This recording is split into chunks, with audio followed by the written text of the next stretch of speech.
Did I mention how good this Devil's River agave bourbon is? It's amazing. Delicious. Thank you, Dave. Thanks, Dave. So WWE, AEW, two US based companies. What about the cultural difference for New Japan? Is there a difference there? Very big difference.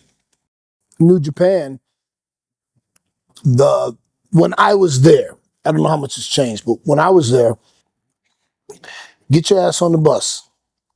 Just get on the bus. Because the bus, they have a touring bus that will take you to the building, to the hotel. They don't provide food. So typically, and this is one of my favorite things about Japanese culture, and this is one of the first things I learned, and it was really cool.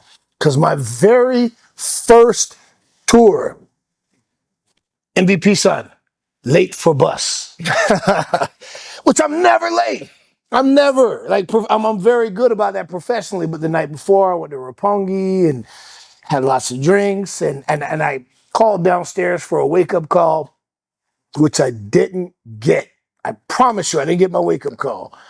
And I knock at the door, I wake up, I'm like, what? And I'm like, oh, no. But it was fine. I didn't get in any trouble.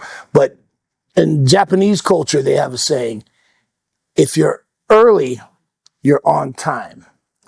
If you're on time, you're late. If you're late, you're fired. But over there, all you got to do is be there for the bus. Get on the bus. The bus is going to take you to the building, to the hotel, to the next town. They'll stop along the way at, Japan has a very intricate system of highways and rest stops where they have food and everything. A lot of the time, as the boys who have worked in Japan know, conveni. They have convenience stores there. They have a 7-Eleven over there, but you wouldn't recognize it compared to 7-Eleven here. Lawson's and I think Family Mart are like the big 3 convenience stores, but they have food, warm food. And a lot of the time while you're on the road in Japan, the buses will stop and they'll pull into either the road stop where, again, a very interesting thing about Japanese culture, they have a vending machine and they have all the food that you might want, and you'll pay into it and you hit the button and a ticket comes out and you take the ticket to the window or the counter or whatever, and you give them that ticket, and then they'll give you that food that you ordered from the machine. So it's not where you go and someone takes your order, you pick what you want, boom, the ticket comes out, you give it, they prepare the food. And so that was different. That took some getting used to. It was like, oh, that's neat. My love for ramen was born during my time in Japan. And it was crazy because that was before ramen was popular over here. So I would be in Japan and I fell in love with ramen. And then I would come home and there was nowhere to get ramen. And for those of you who think ramen is those 20-cent, 25-cent packets, yeah, that's kind of what ramen is. Or if you get the Nissin cup of noodles, that's kind of ramen.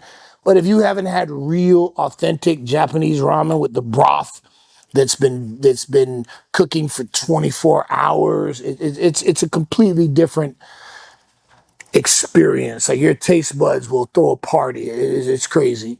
But in Houston, I used to go from my house at Northgate Forest all the way to Chinatown off of, what is that? Beltway, Bissonnette. No, not Bissonnette. What is Bel Air, maybe. Bel Air. Yeah. And then there was a place, and I don't remember the name now, but it was the only place in Houston that you could get authentic Japanese ramen.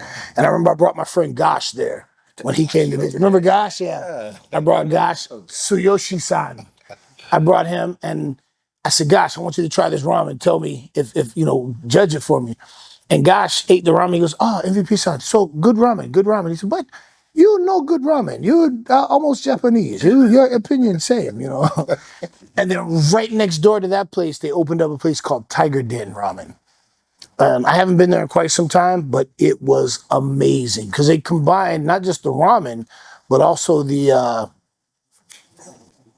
not yakiniku, yakitori, where they have, it's like a grill where they cook chicken and skewered food on a stick. So they had ramen and that. And it was amazing. It was so good that I stopped going to the place next door.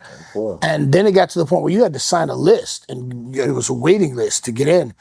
And now in Houston, ramen is so popular, you can throw a rock and hit a good ramen spot almost anywhere. So that was how I fell in love with ramen.